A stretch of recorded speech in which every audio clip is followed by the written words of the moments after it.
சமீபத்துல திருவண்ணாமலை அந்த மலையை சுத்தி ஏகப்பட்ட சாமியார்கள், திடீர் சாமியார்கள் உருவானதை நம்ம பார்த்திருப்போம். என்னன்னா, உண்மையிலேயே வந்து சாமியார்கள தேடி போறத தாண்டி, அங்க தொப்பி அம்மான்னு ஒருத்தங்க வந்துட்டு சுத்திட்டு இருப்பாங்க. அவங்க வந்து மனநலம் பாதிக்கப்பட்டவங்கன்னு சொல்லிட்டு அவங்களுடைய பொண்ணை வந்து இன்டர்வியூலாம் குடுத்திருந்தாங்க. ஆனா, அவங்கள வந்து சித்தர் அப்படின்னு சொல்லிட்டு அங்க வழிபடக்கூடிய விஷயமும் நடக்க ஆரம்பிச்சது. குறிப்பா இந்த தெலுங்கு மக்கள் அவங்கள வந்துட்டு இந்த YouTubeல, Instagramலாம் பார்த்துட்டு அவங்க பறக்குறாங்க. அவங்க நடந்து போயிட்டு அவங்களுடைய பாதம் பட்டாலே போதும். அவங்களுடைய எச்சில் துளி மேல பட்டா போதும். அவங்க வந்து என்ன தொட்டா போதும். அப்படிங்கிற மாரிலாம் இது பண்ணிட்டு அவங்களுக்கு சாப்பாடுலாம் வாங்கி குடுத்துட்டு, ஒரு வணங்கக்கூடிய முறையும் வந்து அங்க வர ஆரம்பிச்சுருச்சு.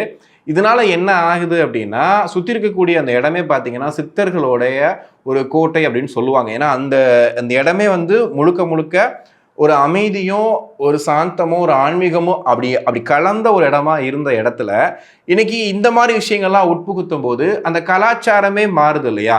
ஒரு ஒரு ட்ராக்ல போயிட்டு இருக்கக்கூடிய ஒரு விஷயத்த வந்துட்டு, இன்னொரு ட்ராக்ல இழுத்துட்டு போற மாரியும், ஒரு கேளிக்கைக்கு உண்டு பண்ணக்கூடிய விஷயங்களா மாறும்போது, கண்டிப்பா அந்த இஷ்யூ வந்து நோட் பண்ணி தான் ஆகணும். ஒரு கட்டத்துல என்ன ஆயிருச்சு அப்படின்னா, அந்த பேருந்துகள்ல அண்ணாமலையார் கோயில், திருவண்ணாமலை அப்படின்ற அந்த போர்டு மாறி, அருணாச்சலம் அப்படின்னு போடுற மாரி ஆயிப்போச்சு. அதுக்கு காரணம் என்ன அப்படின்னா, அங்க இருக்கக்கூடிய தெலுங்கு பீப்பிள் என்ன பண்றாங்கன்னா, அருணாச்சலம் அப்படின்றது தான் வந்து அவங்க அழைக்கக்கூடியதா இருக்கு. அந்த அண்ணாமலையாருடைய இத அருணாச்சலம் தான் சொல்றாங்க. ஸோ அதனால அங்க இருக்கக்கூடிய போர்டே மாறும்போது எல்லாரும் அதுக்கு எதிர்ப்பு தெரிவிச்சாங்க. அப்படிலாம் வைக்கக்கூடாது. இது வந்து தமிழ்நாட்டில் இருக்கக்கூடிய ஒரு கோயில், திருவண்ணாமலை ஒரு கோயில். கண்டிப்பா வந்து நீங்க அண்ணாமலையார் அப்படின்னு போடல, திருவண்ணாமலைன்னு போடுங்க. கண்டிப்பா நீங்க அப்படி பண்ணக்கூடாதுன்னு சொல்லிட்டாங்க.